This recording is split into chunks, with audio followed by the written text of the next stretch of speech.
Any tank with a name object you can guess is a Soviet-era vehicle, and that is definitely the case for today's video on the Object 752, the autoloading collector heavy tank. Now, as it being an autoloader, it's not like the K91 that features a 3-shell clip, it features a 2-shell clip just like the Yo's.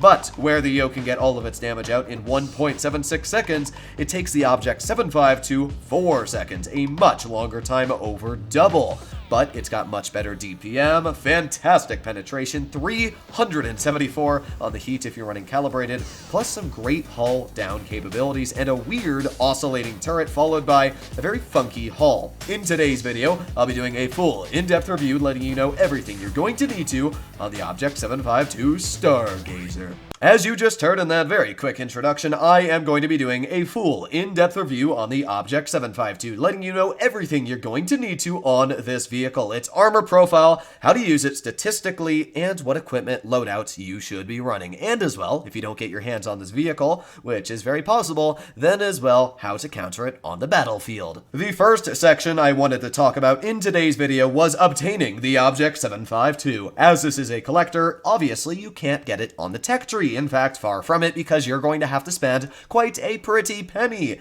If you wanted to get your hands on the vehicle currently at the time of recording when it has just been released, it's going to cost you possibly an indefinite amount of money. I got very lucky that I got it on the 4% drop chance, but not everybody will, and it might cost you hundreds, if not thousands of dollars to get. Nothing on your screen that is pixels is worth that amount of money. What I would suggest for people watching this video now, and for people watching this video later, is to spend no more than $50 on this tank. It's a good vehicle, and I definitely think for it being a tier 9, it's one of the better tier 9 heavies out there, but definitely not worth your money to gamble on crates with no charms.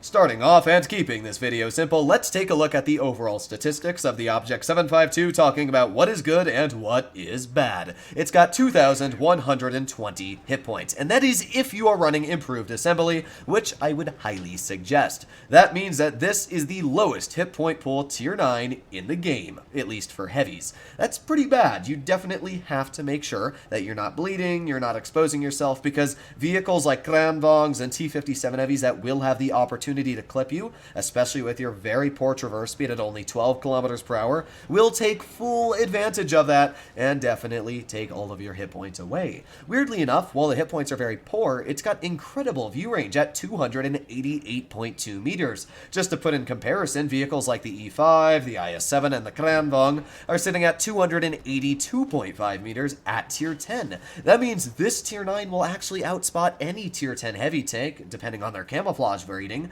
and as well any tier 9 and tier 8 heavy tank. Kind of weird how that works out. Really didn't expect to see that as a statistic, and I don't think it'll make a huge difference, but it might help you out here or there getting your shot out first, because you'll be able to aim in before the enemy does detect you. When we take a look at the damage per minute, it's incredibly high. It's 2,530. You gotta realize that this is a 2-shot autoloader, and when we take a look at other 2-shot autoloaders like the M5Yo and the M6Yo, the M6Yo has 2,500 DPM, and that's a tier 10 heavy. And by the way, this thing also has 374 millimeters of heat pen if you're running calibrated shells, which is pretty ridiculous when you think about it. So the DPM's really solid, and when you're running Cali, you're able to penetrate through anything in tier 10, just like an IS-4 would be able to. So it's got that going for it. I mean, just look at the M5Yo. It's sitting just at around 2,000 DPM. You've got 500 more in this autoloader. But it's not to say there aren't downsides. First of all, you have a bit less alpha at 430, so instead of dealing that nice and clean 900 the Yo deals, you're going to be dealing 860 damage in your clip. It's also got very poor shell velocity, actually the worst for a tier 9 heavy, only at 862.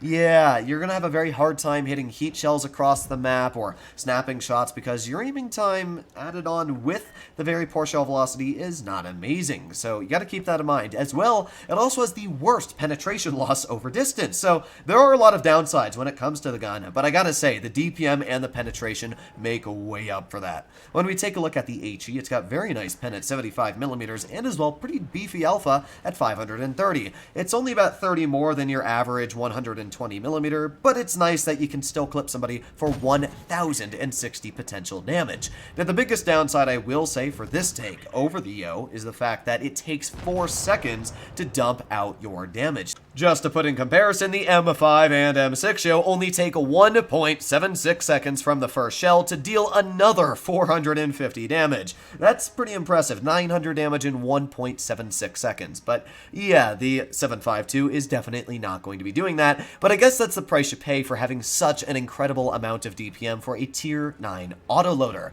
When we take a look at the gun handling, it's got really poor aiming time at 3.24 seconds. In fact, it's the worst for a tier 9 heavy in the game. Its dispersion is also the worst at 0.362, being the same as an E100 and IS-7 up at tier 10. But weirdly enough, its dispersion factors when moving and rotating the tank are the best in tier 9, but when rotating the turret, it's the worst in tier 9. So it's got a lot of weird values here. It's got some really good ones and then some really bad ones. What I will say about this tank is that it does take a bit of time to aim in, but it's not terrible. As long as you don't turn the turret all too much, your tank is usually somewhat aimed in already. And if you're like me running vertical stabilizers, then it's going to make that really bad rotation on turret dispersion at least a little bit better, and that's what I would suggest to do, because making the dispersion a bit better isn't going to make all of your shells hit if, let's be honest, you can't aim in as it is. Gun depression, 8 degrees is fantastic. That's really nice for what is a Russian heavy tank. As well, yeah, elevation only 10 degrees. Ooh, I wouldn't say that's great. That's actually really bad. You can still aim up at your opponents, but yeah, you're gonna have a tricky time aiming at anybody above you. Let's say you're on Naval Frontier and you're capturing base B and there's somebody above you in the bushes. You're not going to be able to shoot them unless you back really far up. Turret traverse speed is pretty poor. It's 26 degrees a second. I definitely noticed when playing battles that it was a bit on the slower side for turret traverse, but nothing you can't handle. And when you take a look at the tank's normal traverse speed, it's still 29.16 degrees a second, so you'll easily be turning quick enough to deal with enemies that are trying to flank you, like medium tanks or lights. Mobility, it goes 38 forwards, but oof, only 12 in reverse. Yeah, that reverse speed is really bad. You have to make sure that when you put yourself in an aggressive position, that you also have the opportunity to back up. It's just like Isaac Newton said, if you put yourself somewhere forward, you gotta go back. So you gotta be very careful with this tank that you are putting yourself in a safe situation to have room to back up, especially when the effective power to weight ratio isn't great. It's 12.76. It's one of the lower for tier 9 heavy, so you gotta be careful when you're putting it into an extremely aggressive position. One thing that is surprising to me is that the concealment's actually quite good. It's 15% while still and 8.5% while moving, making it one of the best concealed heavy tanks in tier 9. If you add that with the fantastic spotting range this vehicle has, you will actually outspot a lot of heavies, and you might even be able to get the shell out before they can even see you. So overall, statistically, this tank is very sound, but on paper, it doesn't mean anything until we see how it goes into a battle.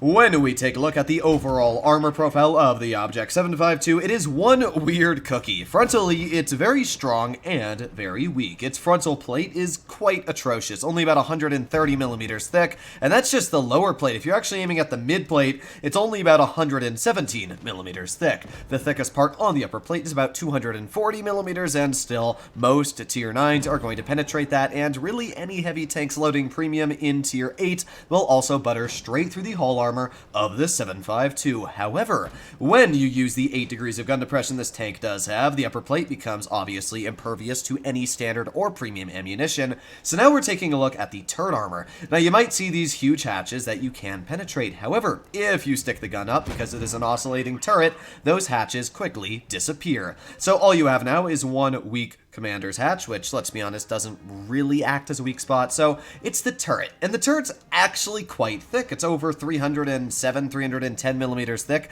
meaning that most tier 8s will not penetrate your turret unless they are tank destroyers, which then you gotta be a little bit careful. However, tier 9s, like the 50 TP prototype in front of you using Kali, can penetrate straight through the turret. And this is a vehicle that only has around 330 millimeters of APCR pen. So if we got a vehicle out like an M103 or an ST1 that's sitting upwards of 374 millimeters of heat pen, you are going to butter straight through the turret cheeks on the 7.52. You definitely have to keep that in mind, because when you're playing up against tier 10s, the turret is going to be a massive weak spot. So it's good, but it definitely has weaknesses. The side armor is also very weird. There's a little hump that sticks out of the hull that you can't penetrate when looking at its side. If that didn't exist, then it'd be great at side scraping, but unfortunately that does exist. As well, at the back of the tank, where the track links are connected and the drive wheels are, it's also very weak and only about 197 millimeters thick. It also has no spaced armor on the side, so if you have 113 millimeters of penetration like a Vickers Light does,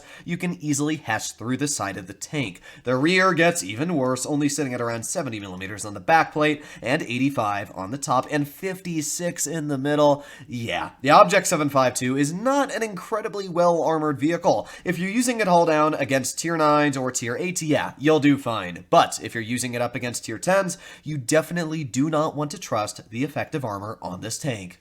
We have talked about these statistics, and we've gone into the armor profile of the Object 752, but let's finish off today's video getting into 2 replays. This first one, we are top of the tier in our tier 9 heavy, so we're only up against tier 8s and a few tier 9s. The next battle I'm going to showcase is up against tier 10, so you can get an equal idea of how it's going to perform against both classes. Now, these replays weren't anything incredible. I haven't played an insane amount of battles in this tank yet, only about 10, and I already showcased a couple of them when talking about the statistics, so I thought I'd showcase just the better ones and do a bit of commentating over them to see how the tank performs. What does the enemy team have? They got a Centurion 7.1, Object 7.52, Skoda T50, an M3O, SU-130 PM Square Bobby and G, and a T32. Well, you can see I'm using that decent mobility to get in the position. As I did say, the power to weight ratio only being at around 12 is quite bad for climbing any terrain like this. It's going to take you quite a bit of effort and fuel to get up a hill, but I actually find once you're on flat ground, it's not all too bad. Nice shot right into the yo, but oh, come on, reload, reload! Oh, even a yo, which is not the fastest of accelerating heavies, I could not get a shell into because of my 4-second interclip. If I was in a dual shot M5 go, not only would I have gotten that shell in, but I would have gotten it in with a second or 2 with spare. So there is a big difference between this tank's dual shotgun and the yo's, but you have a lot of advantages. As we already went over with these statistics, you have much better DPM. But as well, the big advantage for this tank is the fact that its armor is multiple times better than the M5 yo's. Its hull is better on this tank due to the fact that its gun depression works well, really well. Its turret's got fantastic armor, and the fact that it has so much pen just makes it so much more enjoyable. I can definitely tell you from talking to very skilled players that this is one of the top tier 9s in the game right now, and I definitely would say that it's up there on the incredibly strong category. I would say this is about as good as a K91. So, we've done pretty good this battle. We got a pretty nice clip into that T32, one of them being an HE shell, and now we're going to get another HE into the Scorpion G. 530 HE Alpha is pretty sweet, and speaking of the 7.52, there's a nice tap right into the enemy one, bringing us up to 2300 damage. As you can see, the Scorpion cut right through our armor, which makes sense because it is a tank destroyer, and as we went over, the frontal armor isn't really insane. Unless you're using this vehicle hull down and hiding your weak spots, you're going to have to be careful. But here we go, 1 shell and 2 shells into the enemy Skoda T50. While the interclip is quite long on paper, it's really not that bad in gameplay. Like, sure, we missed the yo, but honestly, it's not bad enough where you really notice it, because 4 seconds is still quicker than the average clipping time for a lot of autoloaders. Like, sure, if you compare it to the yo, it's quite long, but at the same time, the yo's got such a bad reload. It's a 25-second clip reload for a tier 9 heavy. This is only 16 seconds. It is 10 seconds faster. That's a massive chunk of time you're saving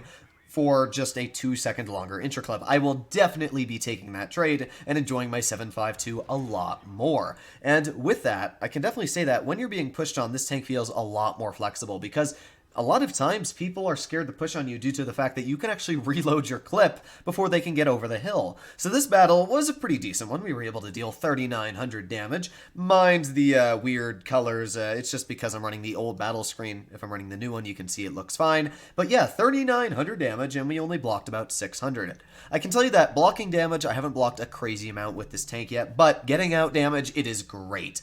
Being able to dump out damage, expose your tank for a very little amount of time, and get back in the cover is fantastic, and this is one of the top tier 9s right now. When we hop into our second game, we are playing on Fort Despair. Now, I'm going to tell you already, the enemy team falls apart incredibly quickly. I platooned with MJ, who is an incredibly strong player, in another Object 7.52. We wanted to see just how much bullying we could do with this tank. And 5,000 combined DPM, does this tank feel so powerful up against even tier 10 opponents. Sometimes when you're in tier 9, you're like, I don't want to be up tiered, I really want to bully some tier 8s, but this tank, you really don't care. Vehicles like the IS-7, vehicles like the IS-4, and a lot of normal, strong tier 10 heavies have around 25 to 2,600 DPM. And this is a tier 9 heavy, but as we went over, it's got 374 heat pen, making it really just as strong against tier 10s as it is against tier 8. So there's one shell into the AIM X50B, and let's get that second shell into the 50B. That is 800 damage, and we're back in cover.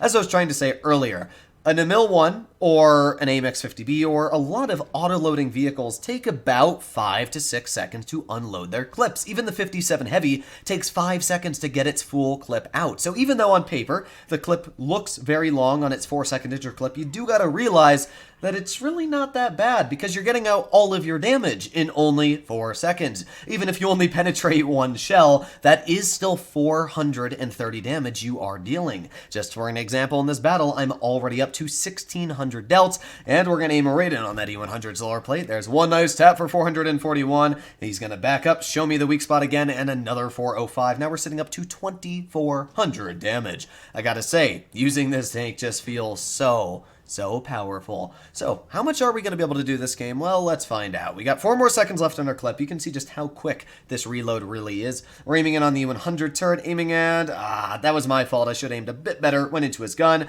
but we're going to get another shell out, and this time it does end up connecting into the 100 for 420 damage. We are up to 2,800 dealt, and I was thinking right now, well, might as well go for the Leopard. This guy's got really easy HE-able size, and I want to test out this HE capability, so let's push over to the Leopard and see just exactly what we could do. I could get a shell into the waffle, but nah, we're gonna win this anyway. I'm gonna try and get out damage while I can. So here we go, using the okay power to weight ratio to get in the position. Here's a 1 HE, 531. I was gonna go for the second HE, but nah, it's not really worth it. Might as well just guarantee the pen and get ourselves 3,800 damage in this game. So these two battles were pretty similar in damage, but you can see this game I was able to block 2,300 damage. Mediums, you do need to remember, don't have the most pen, and especially people that think they're getting that little edge away with running rammer, they won't be able to penetrate the turret of the 7.52. So there are advantages of this tank, even in tier 10 battles, that you might not notice. Overall, I would definitely rate this as one of the best tier 9s in the game currently, right up there with tanks like the 50 TP prototype,